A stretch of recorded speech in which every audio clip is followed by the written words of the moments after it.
Hello and welcome to another edition of Indie Musicians Talking Music. Today's guest is Kele Fleming. How's it going, Kele? Hey, good. Thanks for having me on the show. Oh, it's always great to be speaking with another Canadian musician. Yay. It's about most of the time it's people from larger markets, right? UK. There's so many musicians in the UK or the US, so. Yeah. I think actually looking back, I think you're the second one I've had on, and in both cases, you're both from Victoria. Okay. Interestingly enough, yeah, because Who are I did an interview with Peter Sandmark, Okay. what is it, Slim Sandy,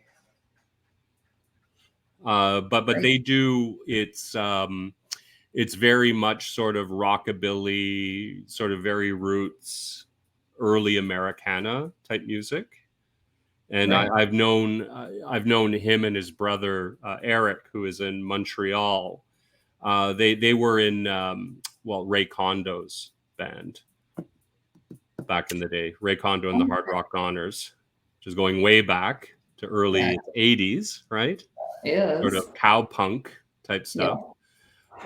And then I know a lot of them ended up moving out to the West Coast, mostly to Vancouver, because then Ray Kondo, before he passed, he had another band called it was Ray Kondo and the Ricochet, I think they were, I if you remember remember them. them. Yeah. Although it was an interesting project because it was much more, I think it was much more jazz influenced. And it was really interesting to see. He was a great singer, I have to say. He was really a truly great singer. Yeah. Who's not as well known as he should be, because especially when you saw the difference between like the earlier stuff, which was much more rockabilly, to the jazzy stuff, and how good he was as an interpreter, right? As a really songwriter, I really kudos. But anyway, that's enough of that. Let's talk about yourself. So, you released an album. Your last album, it would have been 2 years ago, correct? And since Yeah. then, you've done a couple of singles, but they've mostly been, remixes, like your latest release. Um, and then you'd also said that you had released something from a musical that you're writing. So why don't we talk about that to begin with? Sure. Yeah. So 2022, yeah, I've released a number of remixes. 2021, I think I released about a dozen singles. That was a busy year for me. Holy camole! Monthly. To start off 2022, I released a song called Echo Chamber, which was Yeah. co-written with one of my musical collaborators, Ron Yamauchi. And it's a song from a musical that we're co-writing. It's a sci-fi musical. Um, Hopefully we'll finish it sometime this year. We'll see. Um, and it's the song sung by the AI character Okay. in the musical. So it's yeah, there's a video for it, a music video, and it's out there on the streaming platforms if you want to check it out. Yeah, no, I was listening to a number of things, and it's interesting to see. I mean, in terms of a lot of your album work, there's definitely, it's very, I'd say, in the rock folk category. I heard a lot of the. I mean, the first thing that came, and I'm sure you hear it all the time, was the Cranberries. Okay. Yeah. Because there is a certain sort of Celtic influence, and also just in your singing style. You notice there's sort of a lilt to your voice when you sing, and it has that lyricism of sort of Celtic music, which is quite nice. Thanks. And no, it was very interesting, and I know you're a guitarist as well. I mean, we can see the Oh the yeah. axes up on the wall. Yeah, three of them. Yeah, there they are. Yeah. And so what got you into music originally? Did you start playing guitar, or were you singing with cousins and sisters and that kind of thing, or? Yeah, I guess. I mean, my dad played guitar when I was growing up. He's one of those musicians that can just kind of play anything by ear, so he, Yeah. would pick up and play songs. So Don't you hate people like that? yeah, I know. Um, so, definitely my dad was an influence, and Yeah. I was just into music from a very young age. I Yeah. think I remember in my neighborhood, we lived in Nova Scotia for part of my childhood, Okay. in Annapolis Valley, and Well, nice. my next door neighbor, my best friend, lived next door, and I don't know, I think we were 11 or something. We wanted to put together a band. Hmm. So we started a band with the neighborhood kids and auditioned everybody. I think we were pretty hard in the auditions too. So yeah, I started at a young age. And what was there anyone that you auditioned that went on to have a career? I don't know actually, because Yeah. I moved away from Nova Scotia, so I lost touch Yeah. with those folks. So I'm not Yeah. sure. Because some of those stories are really hilarious, huh? They You know, are. I remember, who was it? I'm just trying to think. Oh well, the best one is Tony Iommi from Black Sabbath. Do, Okay. do, do you know he auditioned, and I think he got the job for a while. He was Jethro Tull's lead guitarist I did not know before that. Black Sabbath, or something like that.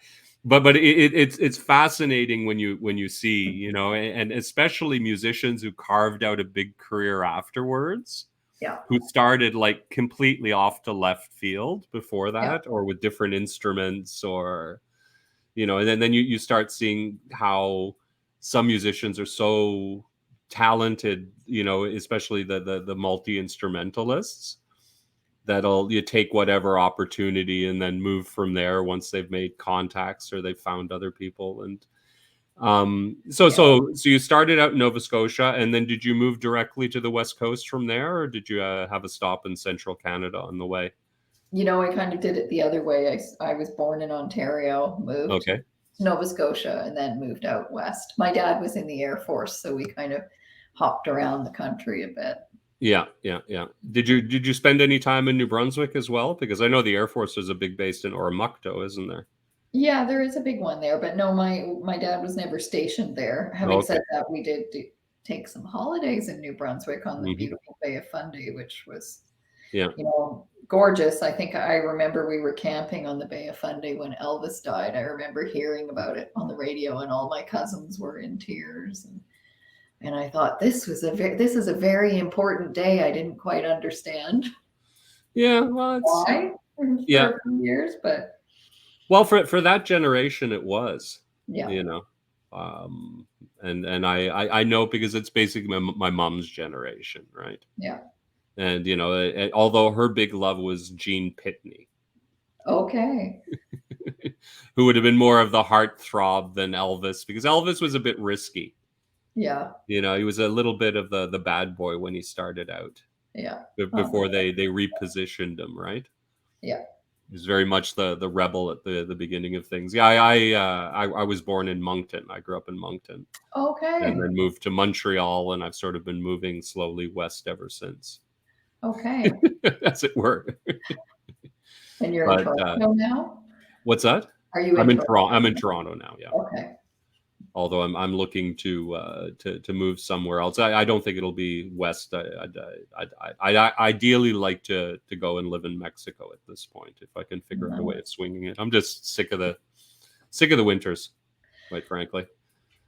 Yeah, I remember those Yeah, winters on the East yeah. Coast. Well, it's even less. It's less the winter. It's just the gloom, the doom and the gloom, Yeah. which is why I can never see myself actually going out to the West Coast. Uh, you know, Yeah, it's having true. having spent visiting friends, where was it, in Vancouver, and we ended up during the week I was there, everyone kept saying, "Oh, you're so lucky, the weather's so nice," and I'm wondering, what in the hell are these people talking about? Every day has been cloudy, and I think I saw the sun Oh, once. And then I finally realized that when you could see the sort of sun through the clouds, that counted as a sunny day. yeah, totally. you know and once it was like, oh, okay, But It's true. it's like I'd be so depressive under that kind of. And I know even from experience, I lived for a number of years in Austria, in Vienna, and Vienna had a similar problem. They'd get low cloud cover in winter, and it would last sometimes for months. Yeah, those And it's just clouds. absolutely gloomy weather. Yeah, those They clouds. even called it schwarzes Luft, so black air. Okay. To give you an idea of how friendly it was. But in any case, so yeah, so you moved then to the West Coast. You Yeah. continued your music career there. What happened next? I lived in Vancouver for a number Yep. of years, so I know those heavy skies well, the clouds getting like stuck on the mountains for weeks and weeks on end. So yeah, those winters in Vancouver can be very gloomy. So yeah, I was um spent part of my childhood on Vancouver Island, lived in Victoria, moved over to Vancouver, spent I think 30 years in Vancouver, and Wow. really the bulk of my music career in Vancouver, in the Vancouver indie scene, which was very lively, and tons of venues to play in, and just such a vibrant community in the 90s. Right. Yeah, and from there, I was in a band. I fronted a band called Hazel Motes. Okay. And I was the lead singer, songwriter, and rhythm guitarist for that band. And yeah, that was super fun. That was back in my university Nice. days. And Nice. And we, how far did that go? Did you actually put out any music, or did you just because it was a different world back then. I it was mean, the if you were going to even put out a demo, you had to go to a studio, totally, basically. yeah. Um, So, I mean, we put out demo tapes, I think 3 or 4 EPs, and then a full length album, which was, you're right, it was a different time then. So putting out a full length album as an indie in those days was a huge feat. yeah, It was massive. It was a wonderful experience, all the same. We didn't get any funding for it, so it was paid out of pocket from our earnings from doing shows and yeah. and touring and selling demo tapes off the side of the stage and all of that stuff. But we recorded the album. It was called 20th Century Monologue. We recorded that with Daryl Newdorf, who was in Vancouver at the time. I think Okay, he's in Ontario now doing yeah, work with various people, but yeah. loved working with And him. how many hours did you have in the studio to do an album? Oh gosh, I don't know if I remember, but I mean, it was, I think we probably spent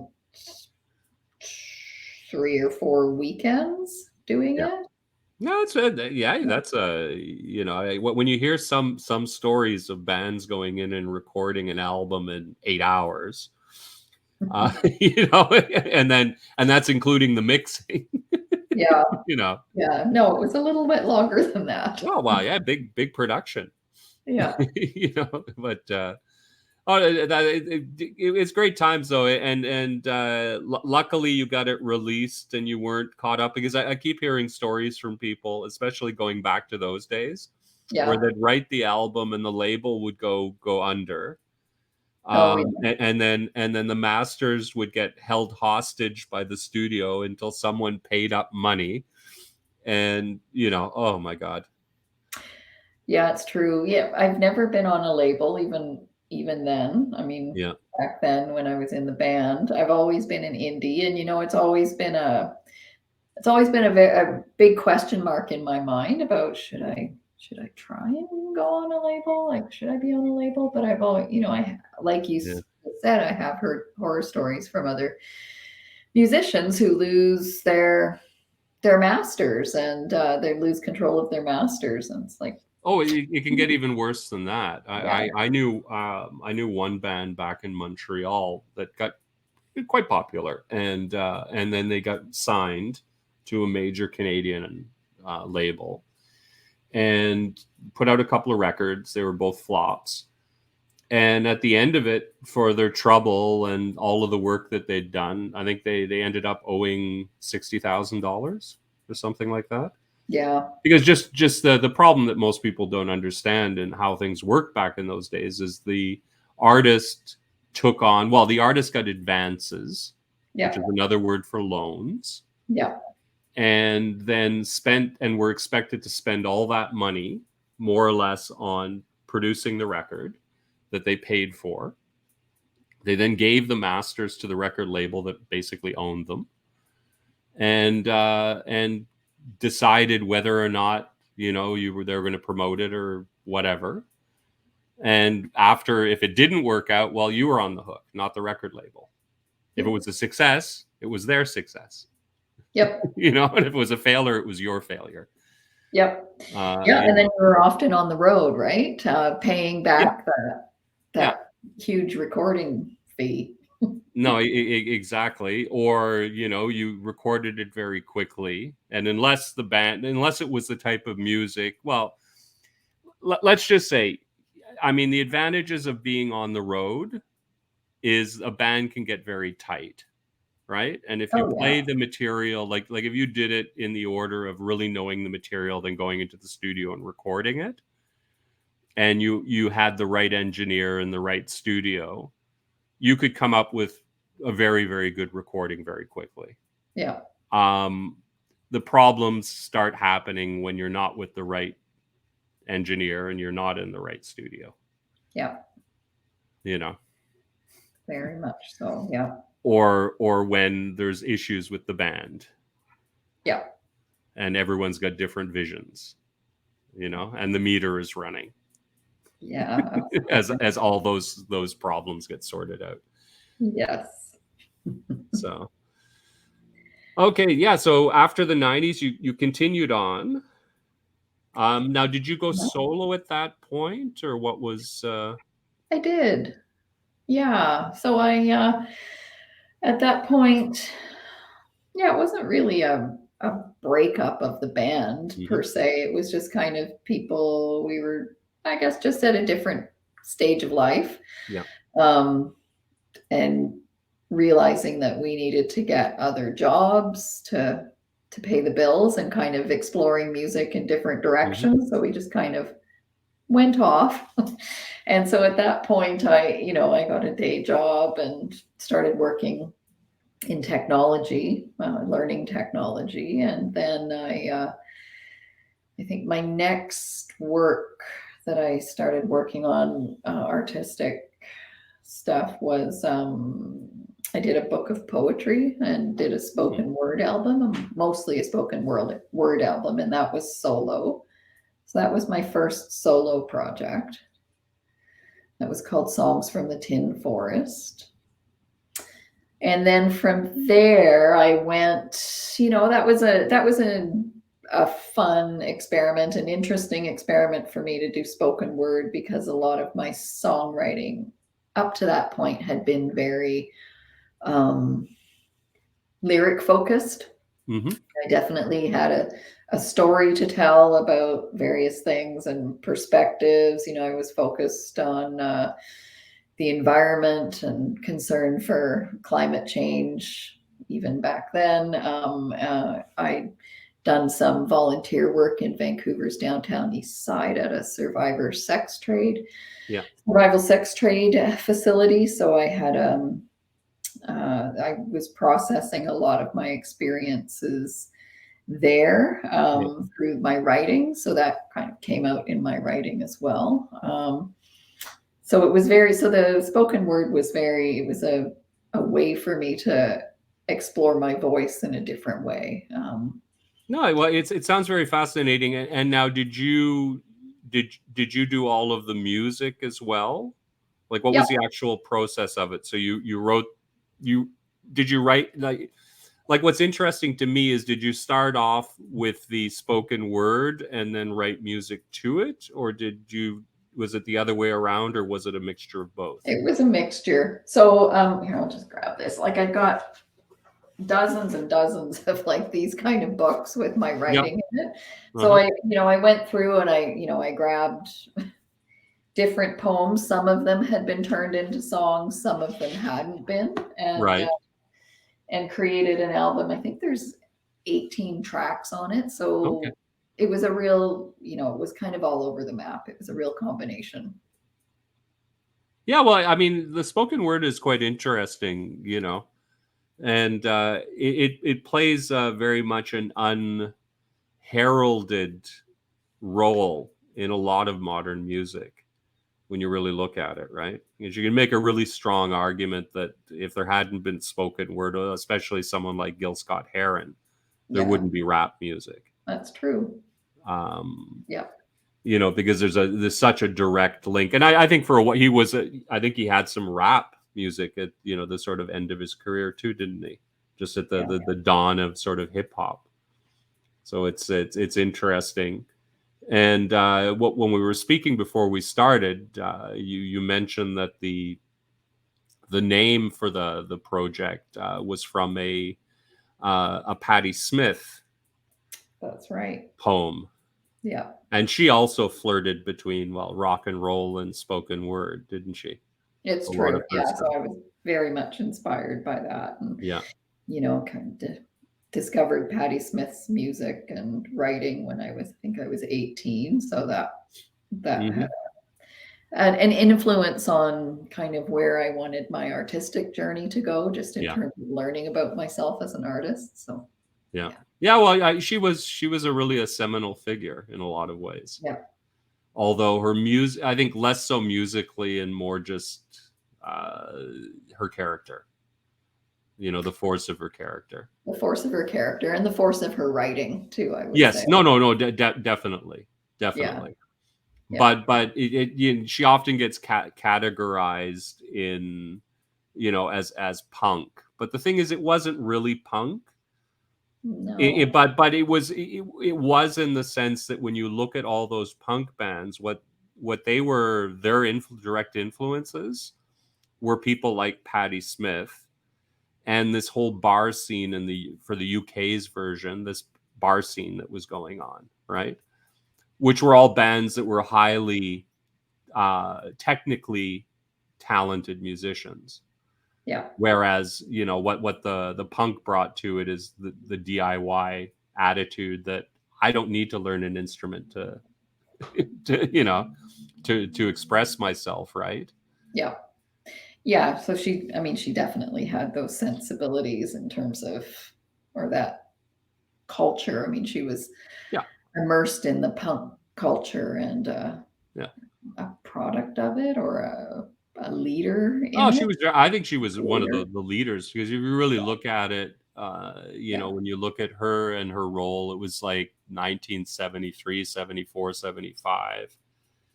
And they were almost the people that in that scene in New York, that all of the bands that then came up, were she was the star, Yeah. at that time. Yeah. And the unknown bands were, Television, or or the Talking Heads, which were very early on in that whole scene, and Yeah. all of the others, or even the Ramones, The who Ramones. were always on their own planet, basically. Uh, you know, God thank them. I mean, they were a great band. It's like, but they had their own vision of things, right from the beginning. Yeah. I think they were one of those bands that they had a sound before they could actually create it, but they knew exactly what sound they wanted. Yeah. That's a good way of describing it. Yeah.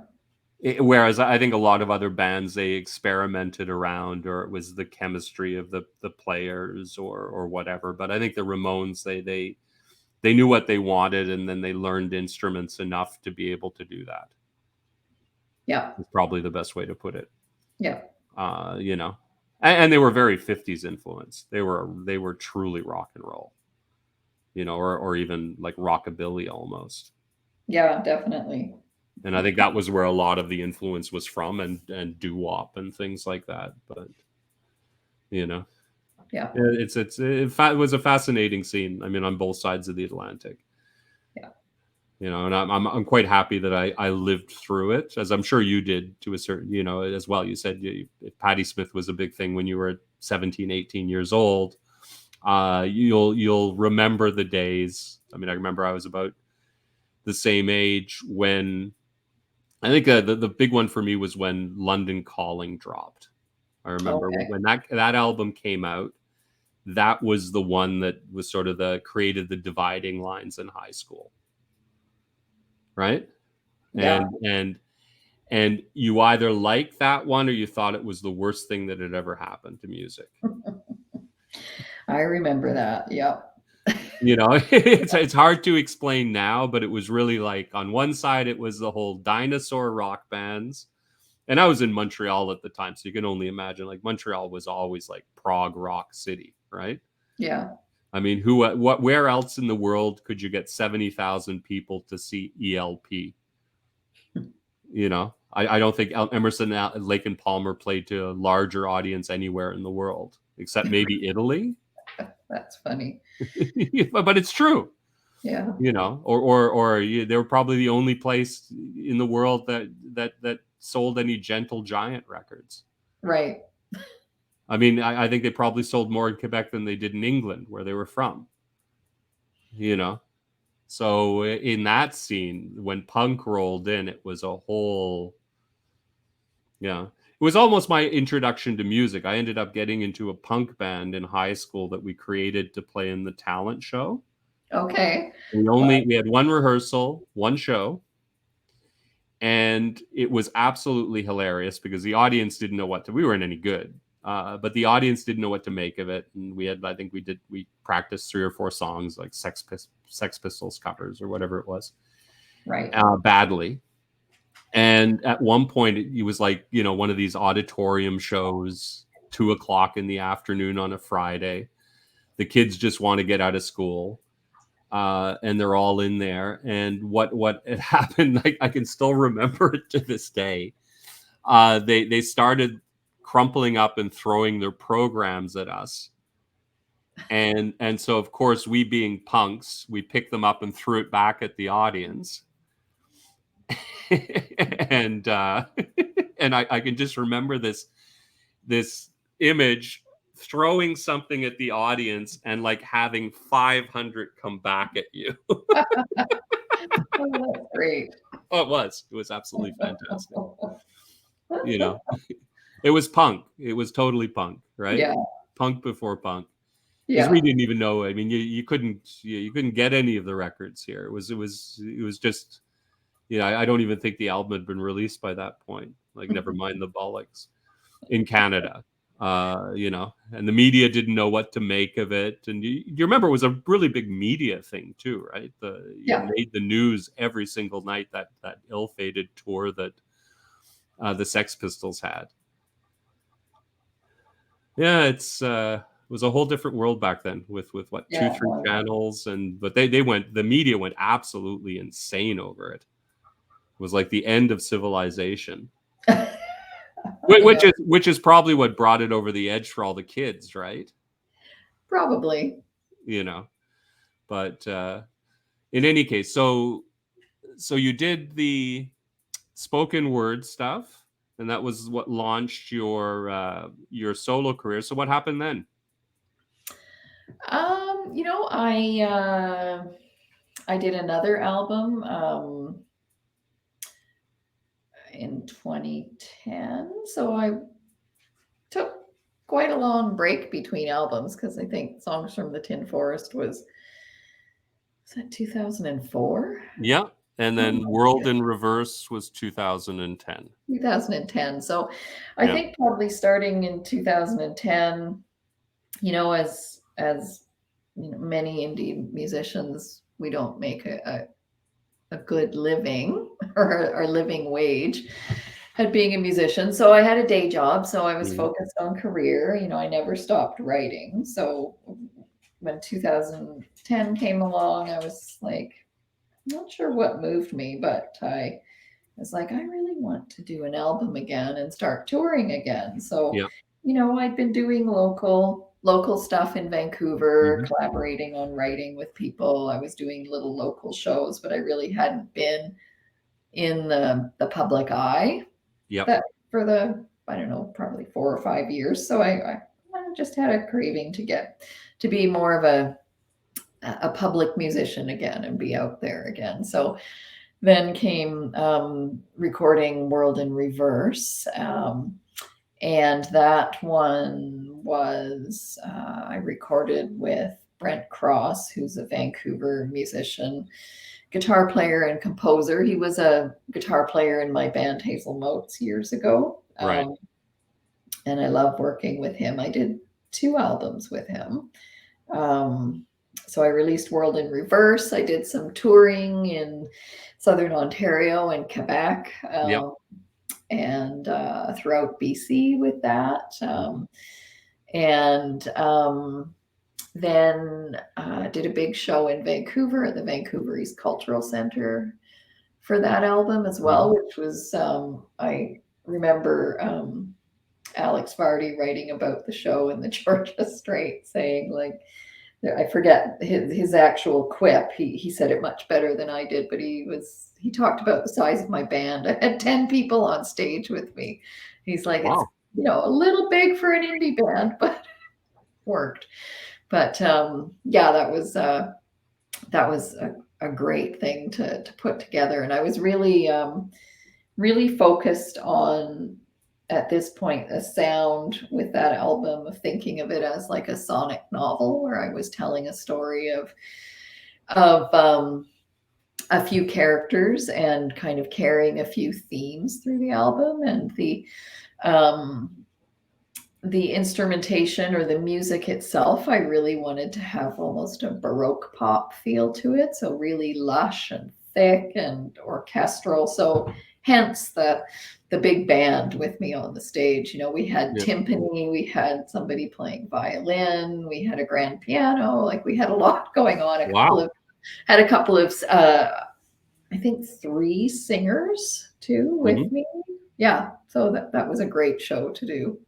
Yeah, no, I think that it's unfortunate that the economics are so against that, because I can think one of the greatest shows I ever saw was what was his name? King Sunny Ade. Okay. And I think he had 15 musicians on stage, and it was just unbelievable. You know, the sound, and it was in a smaller venue. Wow, it was in the Spectrum in Montreal, so maybe 2,000 people. Okay. But just the sound of it, he had three talking drums. You know, background singers, the sort of a core normal band you'd expect, a bass guitar, 2 guitarists, I think, and you know, and the background singer and the whole thing, and it just, the sound of it became so much. And you know, and them being sort of West African, they're all dancing and really getting into it, and it added to like just this massive party atmosphere to the thing. And by the end of it, every single person in the place was just dancing along. Huge sound and energy, I can just imagine it. Yeah, but it was also, what was nice, it wasn't just amplification. You know, and there is a big difference. It wasn't, because I saw a lot of shows, especially there, and bands that were a lot louder, but they wasn't as they didn't fill up the space as well. Because I guess it was just, you know, they just, by cranking up the amps isn't what does it, right? Right. No, that's fascinating. So it was World in Reverse then in 2010, and then you took another break, it looks like, because No Static came out in 2016. Yep. So another 6 years between albums. So this one was a songwriting collaboration with Ron Yamuchi, who I've mentioned already. So Ron and I go way back with a few interruptions. Ron used to write, he was a music writer for the Georgia Strait in Vancouver, which was like the weekly entertainment paper. And he reviewed my first demo tape with my band Hazel Motes. Gave it a great review. I think I still have it somewhere. It was very memorable. And then we met, I think, at a gig in Vancouver and chatted, and he told me that he was a musician too and a songwriter and would love to do some collaboration at some point. And we ended up playing hockey together, which was kind of funny. Drop-in hockey at the Britannia Community Center in Vancouver, East Vancouver. And so we did kind of dabble at collaborating on songwriting a couple times, but nothing really stuck until 2016. Again, he played piano at my release in 2010. Mm-hmm. And then it was after that that we started doing some writing together. And we sat, I remember he came over and I had like a digital piano upstairs in my house. And we sat down to do some writing, and he just started playing this chord progression. And I just opened one of my books and started singing some words, and we wrote our first song in like, I don't know, 20 minutes. It was like, okay, we've got some chemistry here. Yeah. It was great. So we ended up collaborating on a whole album, and that was the No Static album. So most of the songs on that album are co-written. There's a couple that either I wrote 100% or Ron wrote 100%. Mm-hmm. And we recorded that with Brent Cross again. And Ron's a multi-instrumentalist too. So between the two of us, we played most of the instruments on the album. There was some guitar and drums contributed by others, but I think mostly it was us.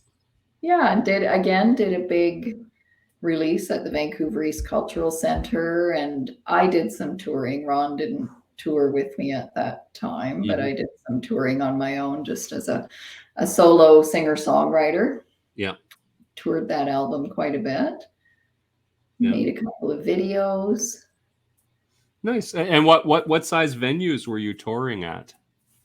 Fairly small. They were mostly kind of like folk, I don't know, folk coffee houses. Let me see if I can think of some examples. Well, there was the places like the London Music Club in London, Ontario. There was Transac in Toronto was one of them, I think I played at. I'm forgetting the name of the venue in Montreal. The Yellow Door, is that? It's possible. I haven't been in the city since the 80s, so okay. I'm not remembering, but yeah, probably, fairly small, intimate venues, which was really, really great because I was doing a solo singer-songwriter thing, just me and my guitar. Yeah. And I toured, one of the tours I did with a couple of other Ontario singer-songwriters, which was fun. Will Gillespie from Hamilton and Sarah Green from Toronto. So that was a lot of fun to have the three of us out on the road together doing shows. Oh, luckily there still is a little bit of a circuit, sort of Windsor to Quebec City, let's say. You know. But aside from that, it gets difficult, just distances. For sure. And this was just This would have been, I think, because I did the tours in between 2016, 2017, and 2018. So this was just before the pandemic. And I remember the tour, was it in 2018? Sidedoor, which was created by Laura Simpson and Dan Mangan, two musicians themselves.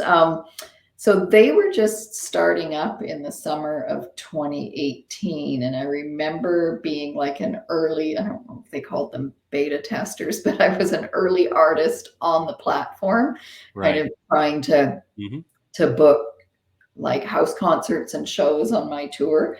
So it was it's interesting because when I think back at 2018, there was a lot that was about to change. We didn't realize, and the whole idea of Sidedoor being like a venue for musicians to be able to create more of a listening tour rather than a, Yeah. rather than like a bar tour or something like that. Yeah. And then the pandemic hit, and Sidedoor became the platform that so many musicians were using to stay connected to their audiences when we all couldn't travel or Yeah. be and have music happening in person in venues. So Yeah. Yeah. Well, which is I think that for a lot of musicians who are actually squeaking out a living doing it, I mean, live is obviously where you can actually make money. yeah, It's not to say you're going to, yeah, but the possibility is there versus through streaming revenue or selling, unless you're selling it on your own. But to sell on your own, you're doing it when you're touring, right? yeah, That's the chance to actually make money from your concessions, as it were. yeah. But yeah, it's things have changed. Well, I think they've continually changed, you They do. know. And things luckily seem to be coming back a little bit in Toronto. That's good. Although it's very stop and start, because I know there's been certain concerts where I've been going to go to a concert and then it gets canceled at the last minute because there's been a problem at the border. But at least that seems to have cleared up now. Yeah. And things have quieted down. So, I mean, hopefully there won't be round 3, because I think that's going to be the end of it for a lot of stuff. Unfortunately, because the bars, I mean, the problem with bars is the cost of entry. Well, not even if it's a free show, the cost of going in and buying a beer or two has become almost prohibitive. Which makes it very difficult if it's mostly a younger audience, right? Yeah. Like the dinosaurs will still find their market. There will be one venue per city where there may be a chance to go and see some 80-year-old wheeled on stage. But aside from that, it's a different time. It's sad to see, in a sense. It is. And yeah, and I mentioned 2018, 2019. I just feel like, yeah, I mean, the pandemic, of course, is a kind of a marker point in history where things changed at that moment. I mean, we were talking about some other moments before in music history where things changed, with Elvis dying, the punk scene, the Ramones, like Yeah. different markers along the way, the Clash being Mm-hmm. a divider in high school, those kinds of things. I think the pandemic has really shifted music. I mean, it has for me personally for a variety of reasons. I mean, just to disclose my own experience a bit, I had COVID twice in late 2021 and then in early 2022. And I'm Mm-hmm. one of the unlucky people who has been struggling with long COVID in Yeah. 2022. So my health has been kind of up and down this year. So that meant for me that I have been on medical leave from work and I had to stop touring. I had or Mm-hmm. stopped touring and stopped performing in person in live venues. I think I've canceled about a couple of dozen shows now, and I've had to turn down a whole bunch because Yeah. of that. So, when I think of the one thing that the pandemic did in terms of a silver lining for me was it gave me the opportunity, or it kickstarted me into creating a very robust online presence and social media Mm-hmm. presence. So I'm still connected to Yeah. people who would perhaps come and discover me in a live venue in a small town or city somewhere. But it's also given me a much greater reach than I would have had if the whole kind of focus on hybrid or virtual performance hadn't happened. So yeah, it's it's been a huge change and huge adjustment over the last couple of years, and I'm really happy to see that live music is coming back for people, or starting Mhm. to, and that people are starting to be comfortable in live venues and go out and see it, because there's nothing like experiencing Yeah. that feel, that shiver and shimmer and vibe that you get from taking in live music. And at the same time, I'm grateful, as I'm dealing with my own COVID story, that I have the opportunity to still connect with people virtually. Yeah, no, I mean the one thing that I'll say, it's funny. My experience was I became very health obsessed when it started.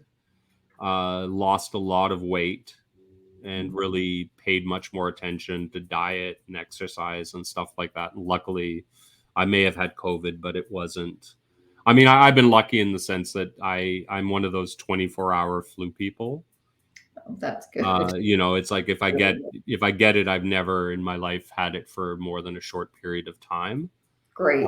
And with COVID, if it was COVID, because I mean, with the testing, not testing, finding testing, I mean, it's hard to tell. But beyond like mild symptoms for a few days, I luckily I wasn't really touched beyond that. Good. Knock on wood. But what I did notice is in terms, it's what got me back into, well, deciding to release music and get more into doing it, and also collaborating with people. Because the one thing I found, and it's interesting, is the number of sort of transatlantic or Oh, sort yeah. of digital collaborations. I mean, that if anything, that's been the biggest boon of it Yeah. all. And you notice it all the time. I mean, I had a guest on a few shows ago who was getting married to a musical collaborator from Germany who he met online. So Oh, it's a wow. wonderful story. You know what I Yeah. mean? And now they're Yeah. together as a band, and she was moving. She was in the process of moving to the States where he lived, and he had been in Germany for a number of months before that. And anyway, I it's think like an I think I might online know love this story. band. Yeah, which is fantastic, I, right? You know. yeah, that's So great. if anything, that's Love been the this story. silver lining for me. But yeah, the one thing that I find that's really missing is that live music experience, especially when the magic happens, and you Yeah. you have a band that just is, they become greater than the sum of their parts. And when you've been lucky enough to experience that, and the band just sort of gets into that transcendental state, and it's feeding off the audience, and the audience is part of the whole experience, and then it just goes, it's unbelievable. It's unbelievable. And that isn't captured on record, isn't captured on video. You know what I mean? That's, you have to be part of it. It's I think it's pheromone driven as much as anything else at that point. Yep, definitely. And energy. Yeah, it's just all that soup all mixed together. Yeah. And but it'll come back. I mean, I don't think music is going away. And if anything, if history is any indication, there'll be a backlash to everything that's happening now, but it won't be what people expect. It'll be something else. Hmm. Okay, yeah, interesting. It'll be interesting to see what that looks like. Yeah, well, I think it's interesting. Myself, I don't really play an instrument, and if anything, my a lot of my musical impulses are towards electronic music, because I've always been interested in Okay. that. And but I was interested in it back in the day, when it was a lot more difficult to do, and um, and what I think is interesting, and what I try to do musically is it's bring the sort of humanity into the machine, if that makes any Right. sense, Yep. and try to find ways to, what I mean, to to find the perfect mixture between that mechanical uh and human, Yeah. um because it's the allure of new sounds, right? And especially growing up in the 60s, you know, 60s, 70s, 80s, which were so guitar driven. Yeah. It's almost a rebellion against that. Hmm. Although what's interesting is once you get out of that mainstream, which was sort of the blues rock thing, into other genres that didn't get as successful as that, the whole thing changes over and it becomes interesting again. You know, things like Western swing and early rockabilly, and they're great musical styles, or even country music. You know, Yeah. there's a lot to like there. But anyway, so we're looking. So 2016, the next is your latest album, which was 2020. So Yeah. before you started, so you mentioned that in 2021 you were releasing singles every month. Now, were all the singles from your latest release, or was this stuff on top of that, or remixes, or how did that unwind, as it were? Yeah. So some of them, probably half of them, or a little more than half of the singles I released last year were from the album. And then others were songs that I had recorded, but had not released, and then a couple of re-releases. And I think I did one remix last year too. Mm-hmm. Yeah. So that Yeah. was my And, busy 2021. so how did the remixes come about? Did you go and approach people who were doing remixes that you enjoyed, or did they approach you, or? A little bit of both, actually. There's a wonderful Vancouver singer-songwriter. I love her music. Her name's Jody Glenham. Mhm. She did a remix with an artist, Devours, I think Okay. is his remixer name, um, of one of her songs. I believe it was off her last album, and I just loved how the song was transported to a different place through the remix. So when I heard that, I was like, "Oh, that's such a great idea. I'd love to do some remixes of some of my songs." And Yeah. we were still uh, in the pandemic, in the way that we couldn't gather, or getting into the studio wasn't even that easy. Yeah. So it was like, okay, maybe I'll focus on some remixes. So I actually approached Jody on one of the social media platforms and just said, hey, like, how can you share how you found a remixer to work with? So she was very generous and gave me like just some ideas on how she'd kind of put the word out to the community. And so I kind of followed in her footsteps, and did the same thing. Just put the word out that I was looking for remixers. And I've found a few. So Atlas to Earth being Hmm. the person, Brett Jansen, who I've Yeah. worked with a couple of times now. And I have another remix from him coming out in November, which I'm really excited about, because it's just such a departure from the original song. So Atlas to Earth, definitely have been working with him. Marty Zylstra, who's another Vancouver Hmm. singer-songwriter, excellent singer-songwriter. He approached me about doing a remix. He really loved this one song of mine. He's like, Hmm. I want to take this song in a bit of a different direction. Will you let me? I was like, sure. So he did that. And then I did another remix with, or I'm doing there's a couple of others Hmm. that are kind of in the pipes that haven't come out yet. So yeah, Oh, a that's little good. bit of both. Yeah, no, well, I think that the nice thing about remixes is, as an artist, and I'm hoping to do one. So anyone who's interested, my DMs are always open on Twitter. Yay. Which I think every musician should be. It astounds me sometimes that people aren't, seeing that music Twitter has to be one of the few friendly corners of it that That's I've true. found anyway. Yeah, me too. Unlike the rest of Twitter.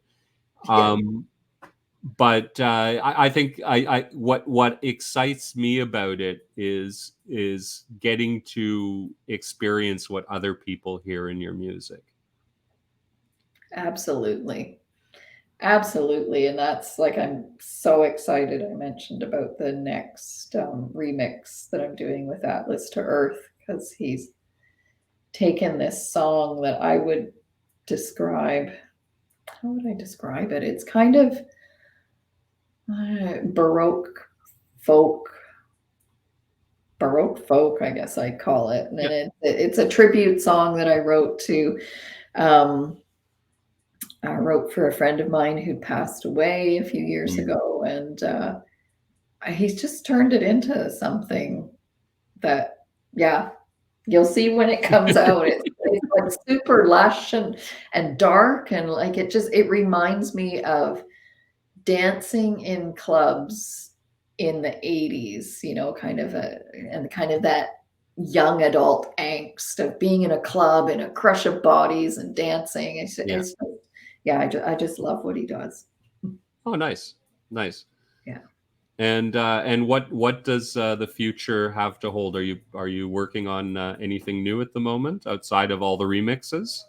Yeah, so I'm doing some songwriting. I'm working on my next album, Mhm. and as energy allows, I do have a couple of collaborations with other songwriters that I'd like to dig into in the next few months as well. So that we'll see where those go, but that's super exciting too. These are, you mentioned some of the music Twitter and the different connections. So I've definitely been it's been a boon for me making connections with other artists. So I've got a few of those happening. And at some point, Ron and I need to finish that musical and stage it at some point, maybe as part of a fringe festival in either Vancouver or Victoria at some point. Oh, that's exciting. I would love to do a musical. I Right? Yeah, Yeah. yeah. I think it's just, but a good one. Yeah. There are so many that aren't. Yeah, it's true. I think the problem is too many get.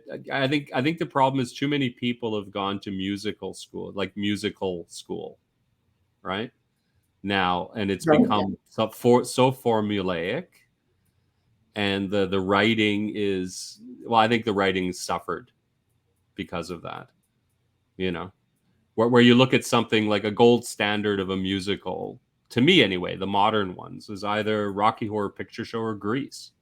Oh, Well, yeah. what's the basic of those two? They have great songs. They have It's songs true. that were hits not because they were in a musical, but because they were great songs. Yep. And it wasn't trying to carry along the plot in singing. Yep. Leave that to opera where they knew what they were doing. Totally. And And had singers who could carry it off. yeah. And that's the kind of musical we want to write. It's one Good. that has great songs in it. Yeah, well, that's the important thing. Who Yeah. cares? They can speak in between it. You can. It's not as if any of this has a complicated plot, right? Yeah. You know, and if the songs aren't, anyway, I'll leave it at that. I mean, it's too bad because musicals, when they work, are a great form, a great artistic form. Yeah. But they've become too, I don't know. It's Frank Lloyd Webber or whatever his name is, you know. And Cats. I still can't get that screeching out of my mind. Man, did you ever see that? I have to say that has to be among the worst pieces of music I've ever experienced. It's one of the few things I ever walked out halfway through the show. Okay. I've never Oh seen. my god! All it is, the hit, the memories. That Oh, has to come in the first half before intermission. I'm probably 3-4 times. They just get over and over and over again, right? okay. With interpretive dance, with sort of second rate dancers trying to pretend they're cats, if you can imagine, you know. And how that ever became the success it did, I have no idea. It really makes you, wonder about your own musical tastes or the Yeah. musical tastes of the majority of people around you. But anyway, oh my God. Well, that's my rant for the day. No So cat. we're just coming in on an hour. So I'll ask you the one last question before I let you go that I always ask everyone. And Okay. that is, what was the first piece of music that you purchased with your own money? So it could be cassette tape, it could be CD, it could be a single, it could be an album, it could even be an 8-track, but then I might have problems. Mostly because, well, most people don't know what 8-tracks were like, but they actually would fade down in the middle of the song because they literally had 8 sections, right? And I don't know if you ever heard, but some of the albums, it was atrocities that were performed on them with 8 tracks. It's like, if you can imagine the middle of Stairway to Heaven, let's have a fade out and then it'll come back in the next track. It was that kind of stuff, you know? Oh, yeah. Oh, Well, what was it? my first piece of Fess, music. fess up. Okay, it was an album, and Yeah. it was the Bay City Rollers. I have a very soft spot for the Bay City Roll. Well, for their one hit. Saturday Night. Saturday Night was a great song. Yeah. Yeah. SADOR. DAY night. Oh man. Yeah, totally. No, that was up there with the Sweet, who are Awesome. also a very underrated band. Ballroom Blitz. No Oh, one's yeah. going to argue that was not a great song. Yeah, it's true. Just like Love Is Like Oxygen. That was a great song too. They didn't have too many, but the ones they did have. Did the Bay City Rollers have any other hits? I'm assuming they hit you just at the right age. So Yeah, they did. 11, 12-year-old. Yeah, I don't know if they did. They may have, but not Not that really. you'd remember. Well, you had the album. Was there anything else on it that was worth listening to, or did you just listen to Saturday? You sort of were pissed off you just didn't buy the single because Well, that's all you wanted to listen to. yeah, I think I listened to the whole album over and over. I've got it in my It's- closet back there. Yeah, I don't know if they had any other hits, and I can maybe redeem myself for that being the first album I bought. By the next piece of music I bought was a single, and it was Fleetwood Mac's Dreams. So there you go. Well, there you go. I mean, I listen. I would not say that. Although I'm a big fan of Fleetwood Mac, I came to them later in life. But I have to say, like, Rumors was just sensational. Yeah. But I've always been. I'm amazed with bands that have the luxury of like 3 good lead singers. Oh yeah. And multiple good songwriters, and can then addition inside of the band to figure out who's best to do what. And in terms of Fleetwood Mac, I think like Christy McVie is way underrated. She is just so good. Yeah. And it's like the George Harrison of that band, Totally. quite frankly. Yeah. Although Lindsey Buckingham, man, too bad about that ego. Yeah, really, eh? Because he was really talented, especially at that time. Disappointing. But yeah, Chrissy McVie, I can't feel sorry for her. She's a very rich lady at this time, but man, some of those songs, anyway, and that voice, and actually that's part of it. I mean, because she, harmonized so well with that sort of deeper female voice. Yeah. It worked out so well to have Yeah. those two vote, and then have Lindsey Buckingham, by the way. Yeah. But it's who else? The band were like that too, and I think they had 4 really good lead singers, which is pretty crazy. Yeah. When you think about it, right? Yeah. It's anyway. it boggles the mind how some bands were lucky enough to be in that position. It's true. Yeah. You know, but luckily we have the music, and we can enjoy it, right? Yeah. Anyway, on that happy note, thank you so much. Stay on the line, and we'll say our goodbyes afterwards. But thanks so much. And Yeah. do you have any final words of wisdom to younger musicians who haven't been around the block about 27 times? Oh, wow. Well, just appreciate the moment, appreciate where you are, and follow your path, follow your vision. Don't compromise. Don't let anybody tell you that that your music is not good. Keep going. Here, here. I think Yeah. that's the most important thing. Yeah. Believe in your own, believe in your own music, although it's hard sometimes, especially after some particularly cutting criticism. For sure. I've been there too. Yeah. But you gotta get over it, pick yourself up, and do the next thing. Yep. And eventually something will click, or at least you'll have fun. You'll have fun trying, right? Because I think that's as much as anything else. I love the process. And you've been lucky enough. You've got to experience all aspects of it, which a lot of people haven't, especially younger musicians. It's true. Yeah. The live music, practicing with a band, which is a lot of fun. Yeah. Like especially as a song starts coming together, and you remember that first moment where you can actually hear what it's Magic. going to sound like. That magic, man. Yeah. What a great experience. Or the first time in a studio. Yeah. Which is a pretty crazy experience as well. It is. But especially back in the day with proper studios, as opposed to the stuff we all have in our living rooms these days. Yeah. Or mostly it's on our computers, right? Anyway, Kelly, thank you so much. It's been a pleasure. It has. And good luck with the next recording, and especially with the opera. We'll have to I'll have to have you back on after the opera has been staged. Or Amazing. Yeah. I think that would be, kudos on that. That's one dream. That's one dream that we share, as it were. All right.